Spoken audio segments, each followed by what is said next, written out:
hidup. Dengan demikian berarti tidak ada pesangon.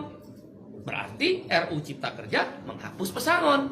Itu jelas di situ dikatakan. Bahkan penghargaan masa kerja dalam undang-undang sebelumnya nomor 13 diturunkan nilainya, dan penggantian hak buruh dihapus. Balik ke kesepakatan pasti pengusaha menolak. Jelas pesangon hilang. Yang ketiga adalah penggunaan outsourcing yang masif. Yang sebelumnya outsourcing hanya 5 jenis pekerjaan. Sekarang diperbolehkan. Sekarang semua jenis pekerjaan dan tidak ada batas waktu. Seumur hidup anak kita, para ibu yang susah-susah menyekolahkan anaknya, yang berjibaku pontang-panting mencari rezeki tambahan untuk menyekolahkan anaknya, negara membuka ruang. Para agen, saya quote and quote, bukan berarti seperti itu, tapi quote and quote tanda petik, menjual buruh kepada pengusaha-pengusaha yang serakah itu. Karena sekarang bisa melalui agen bebas seumur hidup dan tidak jelas masa depannya.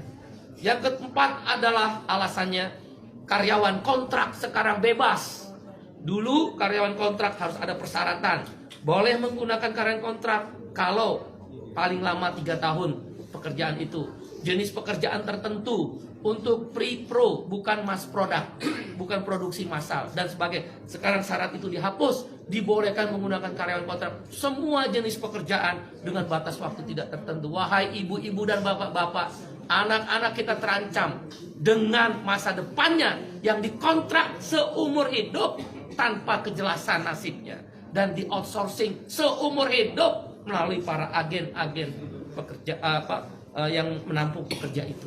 Berbahaya buat negara ini, terlalu liberal, tidak ada perlindungan negara kepada rakyatnya.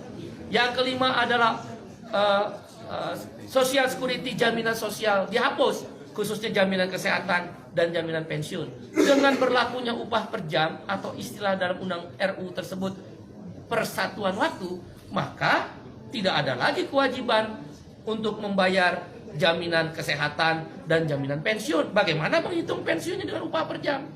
Ditambah dengan adanya outsourcing dan karyawan kontrak yang bebas, siapa yang bayar jaminan pensiun para buruh dan pekerja itu? Dunia pekerjaan Indonesia terancam, pekerja-pekerja lokal terancam. Ditambah yang keenam alasannya adalah tenaga kerja asing.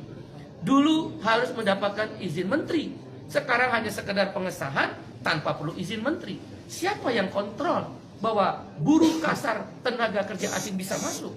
Sekarang saja yang ada izin tertulis menteri bisa hilang, bisa banyak orang buruh kasar tenaga kerja asing masuk. Sudahlah outsourcing, sudahlah kontrak bebas, sudahlah upah murah, sudahlah masa depan tidak ada, buruh-buruh asing bisa bekerja di startup dan lembaga pendidikan sekarang bebas untuk memakai jasa tenaga kerja asing.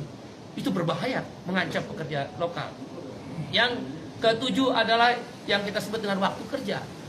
Sekarang ini minimal adalah maksimal adalah 7 jam sehari dalam 6 hari kerja, Senin sampai Sabtu, atau 8 jam sehari dalam 5 hari kerja, Senin sampai Jumat. Dalam RUU Cipta Kerja dihapus semuanya. Hanya dikatakan maksimal 40 jam seminggu. Berarti orang boleh bekerja, buruh dipaksa bekerja 14 jam seminggu. Dan buruh tidak diberi waktu istirahat karena lemburnya boleh 18 jam dalam sehari. Dalam seminggu, maksud saya 18 minggu. Waktu kerjanya tidak lagi 7 jam atau 8 jam. Ini berbahaya untuk masa depan perlindungan kaum buruh. Dan hal-hal lainnya adalah sanksi pidana dihapuskan dengan RUU Cipta Kerja yang baru ini. Orang tidak bayar, pengusaha tidak bayar upah, tidak ada sanksi pidana. Terlambat bayar upah, tidak ada larangan. Kalau begitu kalau saya pengusaha bisa bayar upah 3 bulan sekali dong. Di mana negara kalau begitu? Kalau memang tujuannya investasi, kenapa tidak ada perlindungan? Kita setuju investasi, yang tidak kita setuju adalah tidak ada perlindungan. Dan kemudian hal lainnya yang kesembilan adalah bahwa PHK jadi mudah sekarang. Nggak perlu lagi ada negosiasi dan perundingan dengan serikat buruh. Langsung ke PHI dan PHI bisa langsung memutuskan Pengadilan Hubungan Industrial.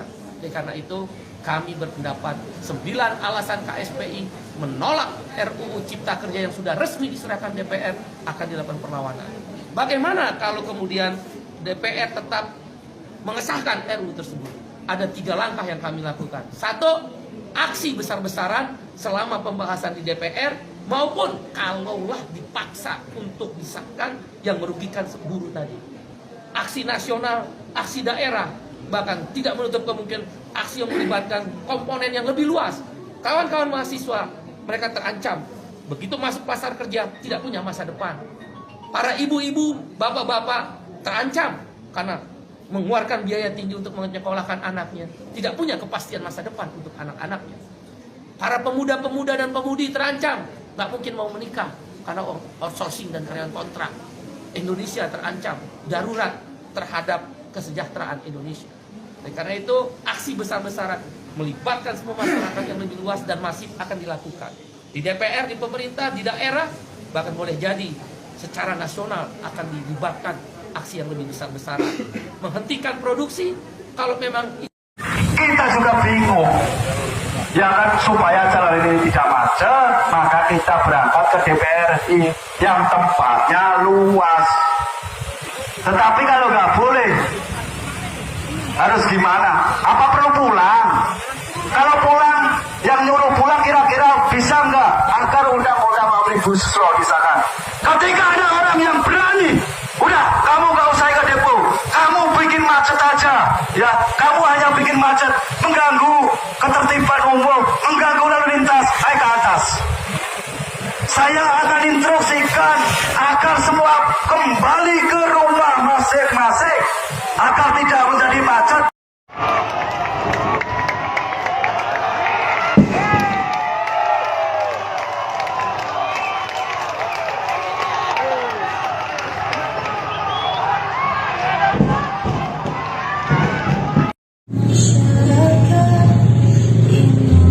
Kawan-kawan semua, saya ingin mendengar teriakan buruh di Kabupaten Boro!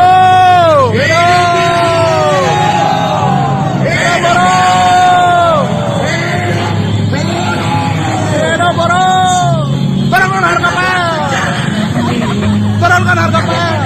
DPR RI tetap memaksakan. Total depan sabar syukur. Pengen tahu nggak? Tidak ada yang Hanya ada 2 buka partai jalan tol Omnibus Law. yang menolak undang-undang Omnibus Law dari awal. Ada tahu nggak? Hanya PKS dan Demokrat. Bahkan partai-partai kawan.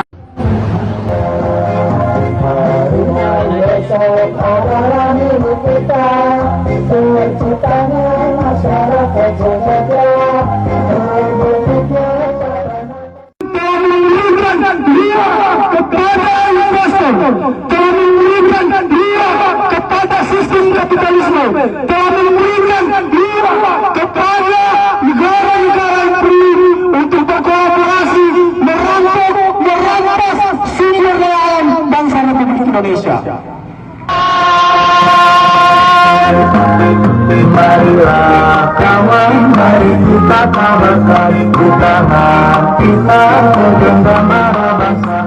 Omnibus Law, yang mana Omnibus Law ini dipandang sangat merugikan buruh dan jelas karena dalam perumusannya pun tidak melibatkan dari perwakilan buruh.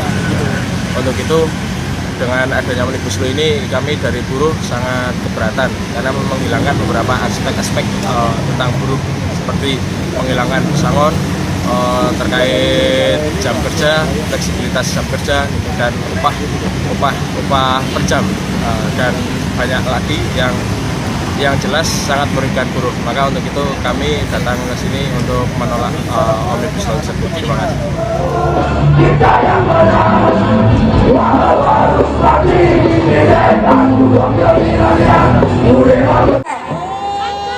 berarti bukan sudah setuju. Bilangnya susah.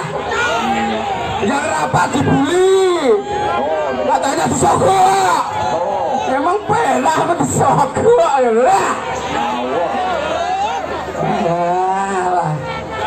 Nih kesepahaman anggota DPR dan SPSP yang kemarin tadi saya sebutkan itu. Yang pertama, menyepahami. Kesepahaman itu istilah kerennya MOU. Kepanjangannya apa MOU? MOU.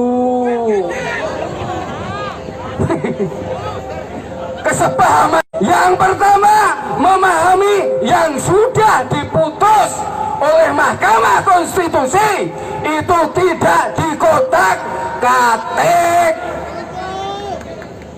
Mau tepuk tangan dulu ya? Tepuk tangan. Artinya itu nggak akan diotak-atik. Yang sudah dihapus ada, dipertahankan ada, yang ditambah frasanya ada. Tentang apa saja? Caplos dulu, caplos. Anggota Dewan. Sekarang kawan kita. Ya. Ketua Balik, Pak Suprat. Langsung mereka kemarin beliau dan fraksi-fraksi lain. Ada Wakil Ketua DPR, Bapak Sobi Dasko ada. Nah, sambil jalan, nah nanti biar dilanjutin ya. Tadi ada 4 kesepahamannya. So. Gimana? Lanjutin dulu ya. Ya, yang pertama tadi, yang kedua. Pasal sanksi sepakat dipertahankan. Tepuk tangan. Yang ketiga adalah bahwa pengaturan ketenagakerjaan dibuat adaptif, tidak gampang ketinggalan zaman. Kemudian yang keempat, bahwa poin-poin usulan serikat pekerja akan dimasukkan kepada daftar inventaris masalah atau DIM fraksi-fraksi DPR. Tepuk tangan.